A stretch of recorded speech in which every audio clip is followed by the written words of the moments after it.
অসম আৰক্ষীৰ ক্ৰীড়াবিদসকলে তেখেতসকলৰ ক্ৰীড়া প্ৰদৰ্শন কৰিছে। হাতত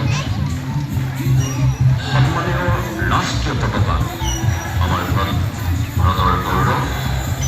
কঢ়িয়াই প্ৰত্যেকগৰাকীয়ে এটা সুন্দৰভাৱে নিজকে প্ৰস্তুত কৰি তেখেতসকলে প্ৰদৰ্শন কৰিছে তেখেতসকলৰ অদ্ভুত কলা। সঁচাকৈ স্বাধীনতাৰ সোৱাদ সকলোৱে বুজি পাইছোঁ। সেই স্বাধীনতাক স্মৰণ কৰি আমাৰ এই অনুষ্ঠানত ক্ৰীড়াশৈলীৰ জৰিয়তে অসমৰ ক্ৰীড়াবিদসকলে সুন্দৰভাৱে তেখেতসকলৰ অনুষ্ঠান প্ৰদৰ্শন কৰিছে। আমি সকলো ক্ৰীড়াবিদলৈকে আমি শুভেচ্ছা জনাইছোঁ। আমি পুৱাবেলাৰ অন্তিম কাৰ্যসূচীত অসম আৰক্ষীৰ শৰীৰ চৰ্চাবিদসকলক তেখেতসকলৰ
বিশেষকৈ ক্ৰীড়া ক্ষেত্ৰত